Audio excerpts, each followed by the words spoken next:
Bonjour, je suis Thomas, donc nous sommes à Montrouge, d'une petite ville au sud de Paris, derrière la porte d'Orléans. Nous sommes dans l'avenue la plus commerçante de la ville, à côté du métro Mérienne Montrouge, et nous sommes dans la librairie Matière Grise.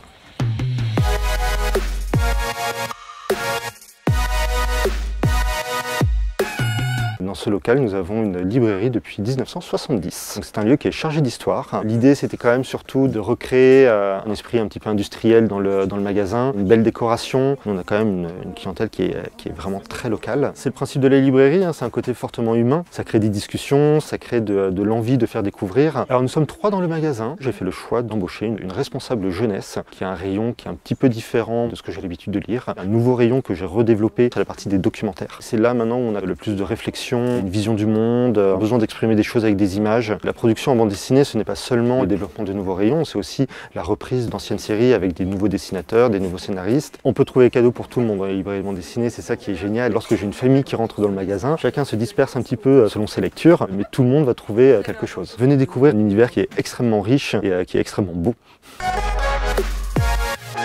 Mon coup de cœur d'arco, c'est Detection Club de Jean Aramba.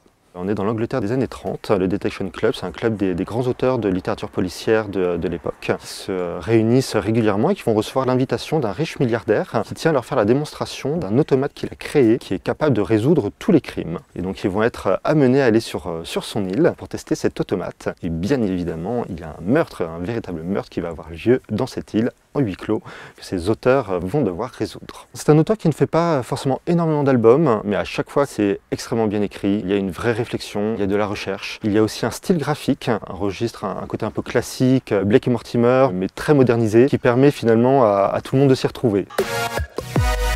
Ce que j'ai adoré sur cette page-là, l'auteur énonce les 10 règles d'or du roman policier qu'il va réutiliser et détourner lui-même dans son album afin de créer son histoire. Toutes ces règles sont vraiment réutilisées et détournées et de manière extrêmement fine et intelligente.